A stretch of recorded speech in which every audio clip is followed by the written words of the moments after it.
নমস্কার, Rishibani institute of Vedic অ্যাস্ট্রোলজির পক্ষ থেকে স্বাগত জানাই আজকের জ্যোতিষ আলোচনায়। আমি শান্তনু, আপনাদের সঙ্গে। আলোচ্য বিষয় বিশুদ্ধ জ্যোতিষ।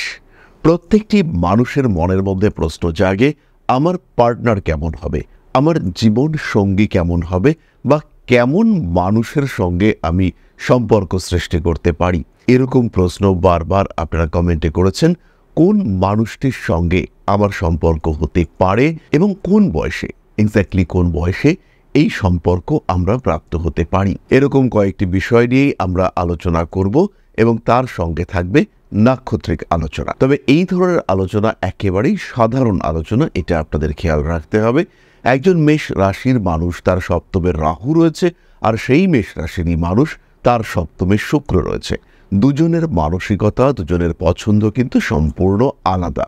কিন্তু যদি আমরা পুরো বিষয়টিকে জেনারেলাইজ করি, অর্থাৎ শুধুমাত্র মেষ রাশি, তার সপ্তম ভাবটি হচ্ছে তুলা, এই তুলার রেসপেক্টে যদি আমরা ক্যালকুলেট করি, তাহলে একটা সাধারণ ধারণা আমরা প্রাপ্ত হব এবং এই সাধারণ ধারণাটাই আমরা আজকে আপনাদের সাথে শেয়ার করব। মেষ কালপুরুষের প্রথম রাশি, একদম স্ট্রেট ফরওয়ার্ড এই রাশি। মেষ রাশির অন্যতম বৈশিষ্ট্য হচ্ছে এর মধ্যে কিন্তু কোনো জটিলতা নেই। ভালো তো ভালো, খারাপ তো খারাপ, তোমাকে পছন্দ করি না, সামনে বলবো, এই ক্ষমতা মেষের মধ্যে রয়েছে। ওই ঘুরিয়ে পেঁচিয়ে কথাবার্তা বলা, এই সমস্ত কিন্তু মেষ একেবারেই পছন্দ করেন না। যা হবে সামনাসামনি, যা হবে সরাসরি। এই বিশ্বাসী মেষ রাশি বা লগ্নের মানুষরা, তারা জীবনসঙ্গী সিলেকশনের সময়, পার্টনারশিপ সিলেকশনের সময় যে বিরাট চিন্তাভাবনা করেন তা কিন্তু নয়। সাধারণত মেষ রাশি বা লগ্নের মানুষরা যাকে পার্টনার হিসেবে পেয়ে থাকেন তাকে নিয়েই সন্তুষ্ট থাকতে পছন্দ করেন। মেষ তার পার্টনারকে ভালোবাসেন এবং মেষ তার পার্টনারকে নিয়েই চলতে চান। এদিক ওদিক তাকানোর চিন্তা, এটা কিন্তু সাধারণত মেষের মধ্যে দেখতে পাওয়া যায় না। পরিবেশ, পরিস্থিতি, গ্রহ অবস্থান আলাদা হতেই পারে, কিন্তু ইন জেনারেল মেষ কিন্তু একমুখী। মেষের মধ্যে ডাইভারশন অনেক কম। এবার প্রশ্ন হলো, কেমন পার্টনার মেষ পছন্দ করবেন? মেষের পার্টনার হবেন রুচিশীল। মেষের পার্টনার হবে একটু লম্বাটে গড়নযুক্ত। সাধারণ বাঙালি সমাজে মেষের পার্টনার যদি পুরুষ হয়ে থাকেন, তাহলে তার অ্যাভারেজ হাইট হবে 5 ফুট 7 থেকে 8 ইঞ্চি বা 9 ইঞ্চি। আর যদি মহিলা হয়ে থাকেন, সেই ক্ষেত্রে 5 ফুট 4-5। এরকম একটু লম্বাটে গড়নের পার্টনার এটা মেষ পছন্দ করেন। মেষ যে ভীষণ ফর্সা বা গায়ের রং ব্রাইট কমপ্লেকশন পছন্দ করেন তা কিন্তু নয়, কিন্তু মেষের পছন্দ সুন্দর মুখশ্রী। মেষের পছন্দ একটা পারফেক্ট লুক, অঙ্গ প্রত্যঙ্গ, ইন্দ্রিয়, এগুলো যেন দেখতে ঠিকঠাক হয়। মানুষটার গায়ের রং চাপা হতে পারে, তাতে কিন্তু মেষের কোনো সমস্যা নেই, কিন্তু মেষ রাশি বা লগ্নের মানুষজন, তারা কিন্তু পারফেক্ট মুখমণ্ডল এটা পছন্দ করবেন। শারীরিক গঠন, এখানেও কিন্তু একটা সাবলীলতা মেষ খুঁজতে চাইবেন। এখানেই কিন্তু মেষের বৈশিষ্ট্য। মেষের পার্টনারকে হতে হবে ভীষণ রোমান্টিক। মেষের পার্টনারকে হতে হবে মেষের চলাফেরাকে অ্যাকসেপ্ট করবার ক্ষমতাযুক্ত। বাকিটা মেষ সামনে নেবেন।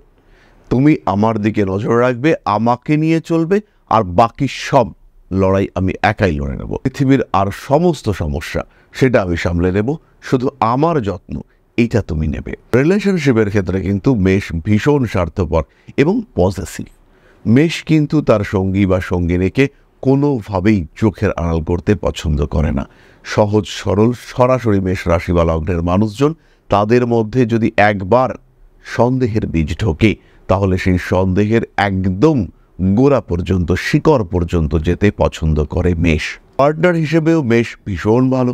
মেষের মতন কেয়ারিং, মেষের মতন ডেয়ারিং, মেষের মতন সাহসী, এরকম পার্টনার খুঁজে পাওয়া কিন্তু ভীষণ কঠিন। তার চেয়ে বড় কথা হচ্ছে, মেষ যদি কারো পার্টনার হয়ে থাকেন, তিনি কিন্তু সম্পূর্ণভাবে লয়াল।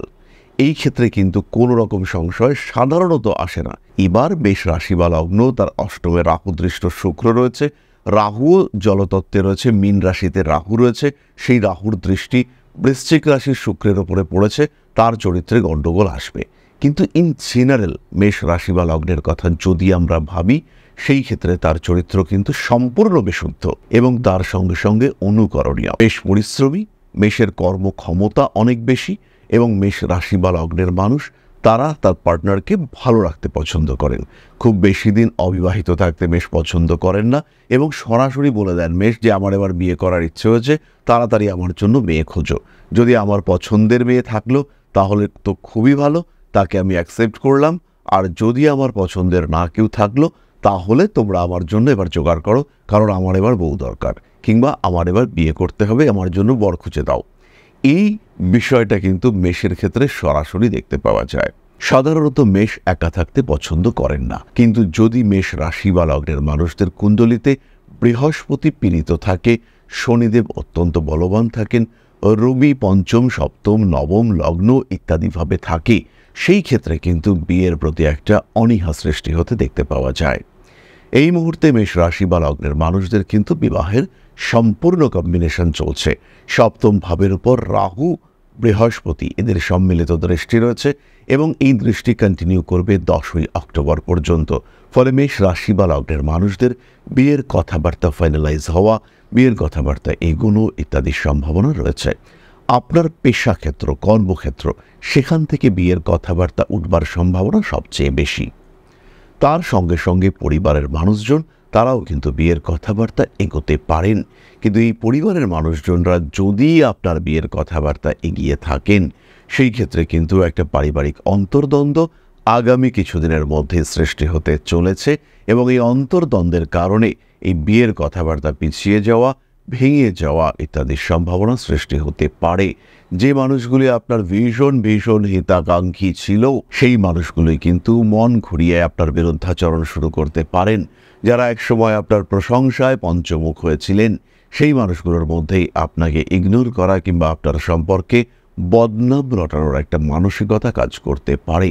এই সমস্ত বিষয়গুলিকে খেয়াল রাখতে হবে এবং এই সমস্ত বিষয়গুলি যাতে আপনার বিবাহ কিংবা বিবাহিত জীবনকে হ্যাম্পার করতে না পারে, তার জন্য আপনাকে সচেষ্ট হতে হবে। এরপর আমরা চলে আসি অশ্বিনী নক্ষত্রের কথায়।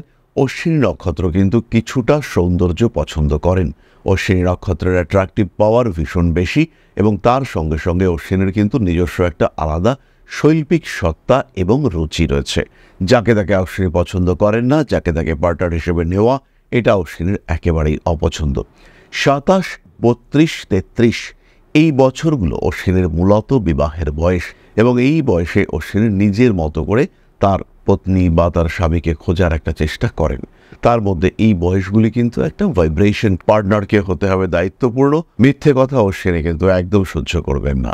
অশ্বিনীর মধ্যে ভীষণ রকম কেয়ারিং অ্যাটিটিউড রয়েছে, তাই অশ্বিনীকে বিয়ে করা এটা কিন্তু অবশ্যই ভাগ্যের বিষয়। তবে যদি কোনো মানুষ এরকম হয়ে থাকেন, কথায় কথায় মিথ্যে কথা বলেন কিংবা বাড়িয়ে কথা বলা যাদের অভ্যেস, দায়িত্ব জ্ঞানহীন ব্যক্তিবর্গ, এদের কিন্তু পার্টনার হিসেবে অশ্বিনীকে সিলেক্ট করা একেবারেই উচিত নয় এবং অশ্বিনীরও উচিত বিয়ের আগে একবার জাজ করে নেওয়া যে আমার পার্টনার কতটা অনেস্ট। এটা কিন্তু ভাগ্যবানরাই পেয়ে থাকেন।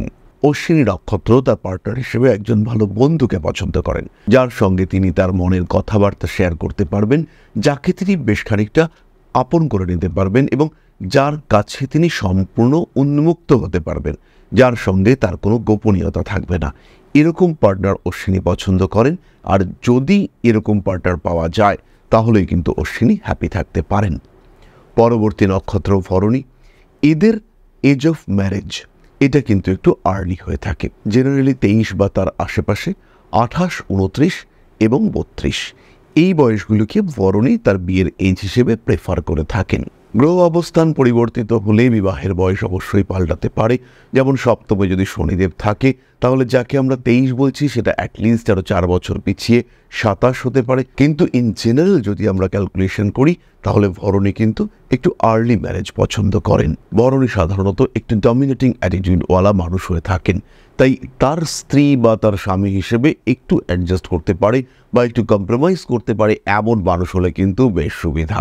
ভরণী নক্ষত্রের মানুষরাও ভীষণ কেয়ারিং হয়ে থাকেন।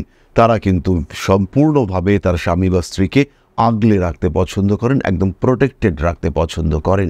তাই এমন কোনো মানুষকে তিনি পছন্দ করবেন যাকে প্রোটেক্টেড রাখা যায়, যার যত্ন করা যায়, যে মানুষটা আমার কথা শুনবে, এমন মানুষকেই কিন্তু ভরণী পছন্দ করেন তার স্বামী কিংবা স্ত্রী হিসেবে। সাধারণত আমরা ভরণীর পার্টনারকে একটু দুঃখী, একটু ডিপ্রেসড দেখতে পাই।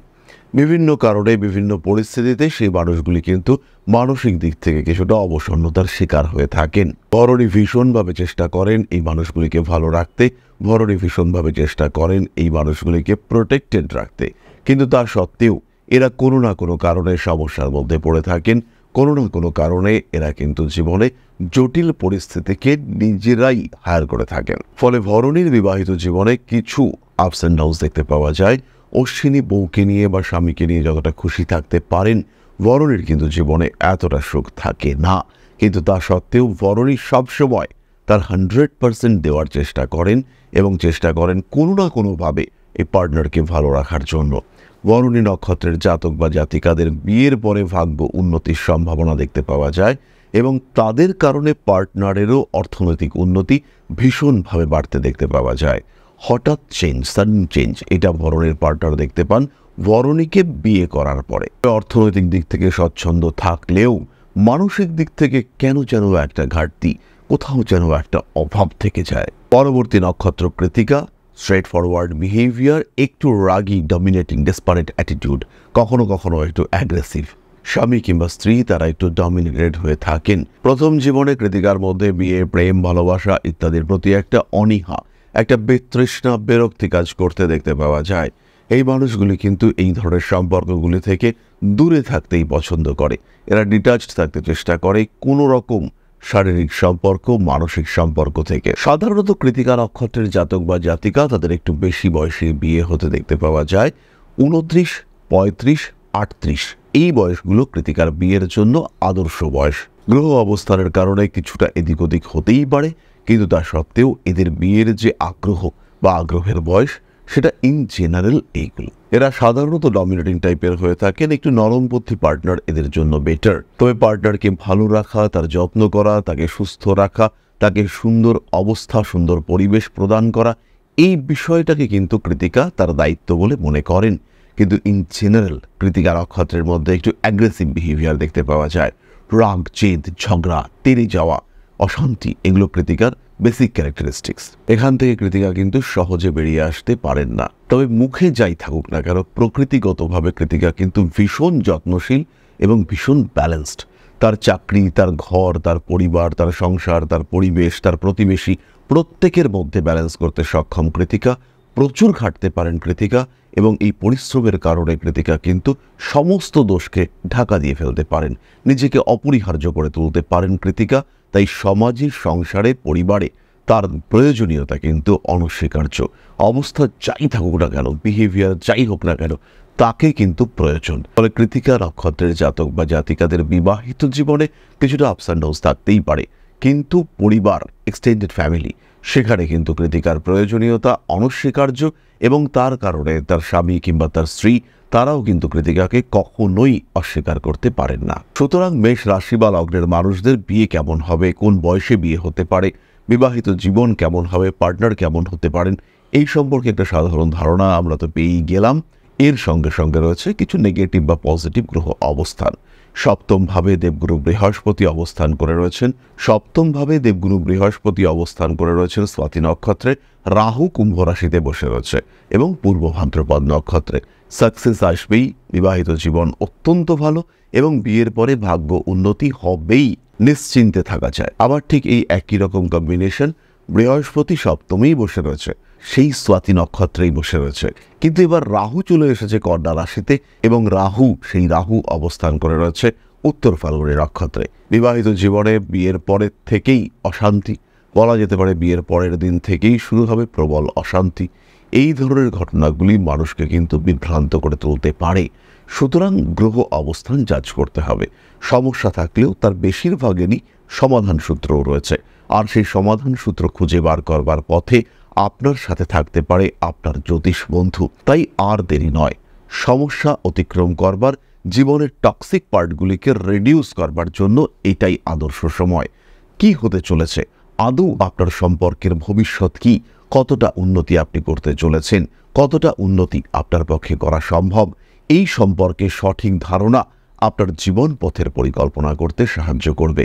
তাই সমস্যা বর্জিত জীবনযাপন করবার জন্য সরাসরি যোগাযোগ করুন আপনার জ্যোতিষ বন্ধুর সাথে। আমাদের সঙ্গেও আপনি সাক্ষাৎ করতে পারেন অনলাইন কিংবা অফলাইনে।